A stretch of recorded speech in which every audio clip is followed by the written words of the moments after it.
Let's take a few minutes out for some good parenting advice. We're going to be talking about boys and their self-confidence.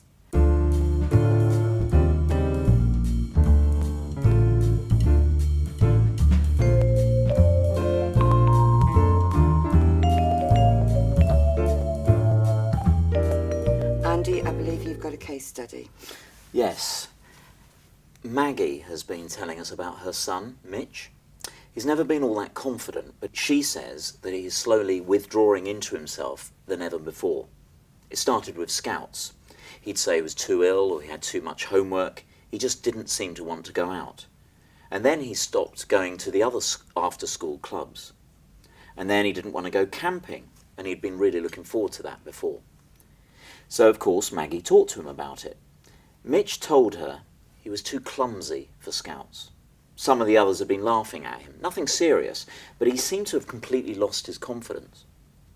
Maggie thinks she's not getting the whole story, but she can't get Mitch to open up. It's very frustrating for her. Mitch's school says he needs to maybe toughen up a bit, get involved more, not be so sensitive. Apparently he's been a bit withdrawn and needs to join in activities a bit more.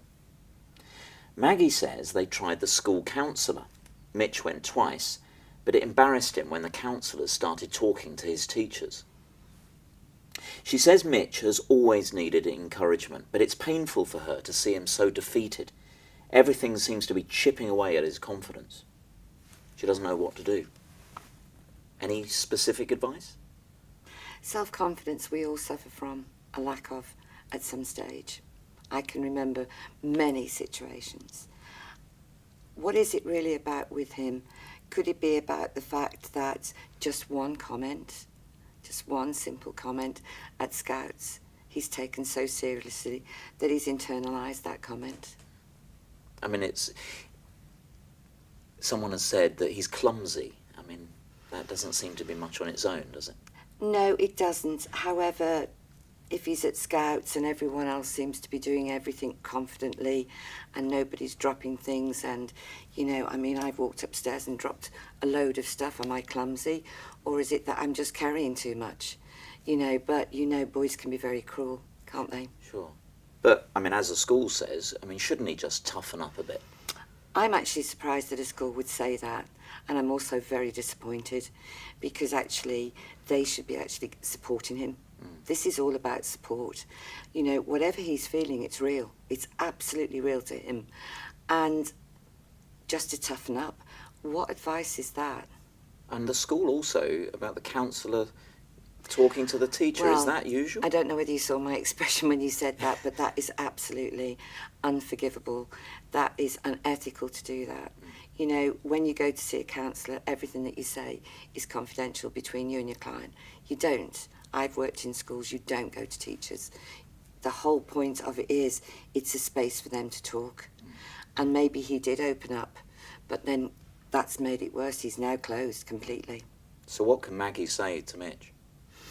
Well, I think Maggie is going to have to ask him what she can do. Ask him what he wants. What can she do to help him get out of this very negative stage that he's going through? I don't know whether he does sports, but Scouts is usually a really good teamwork. Maybe the one exercise that he was doing showed him up for whatever happened.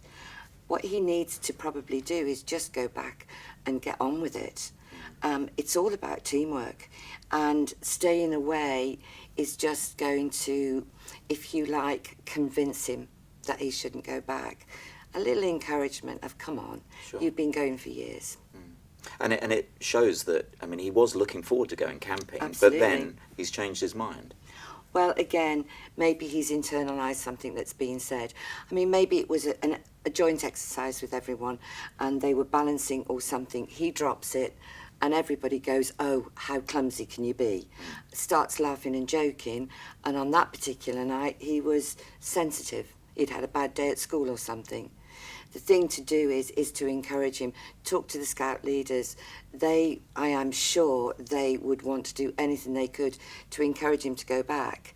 Once he's gone back and he's shown the boys that actually I'm here, he'll feel much better. Sure. And is there one thing that you could really take out of this in terms of boosting your son's self-confidence if he's displaying a lack of that? Well, encouraging him to actually, you know, when he comes home and he does something, a result from, it could be an essay or whatever he's achieved at school. You know, what we don't always remember is praising our children gives them such confidence and it builds them up. And those sort of things mean so much. I mean, it still means a lot to me that people praise me. Does it to you? Well, it does, yeah. So, yeah, it's about just encouraging him and not, you know, just taking one step at a time and saying to him, you know, what is it that I can do? Talking to his Scouts leaders, that is always good advice. Sure. Thank you. So, don't forget, you're not alone. There really is something you can do about it.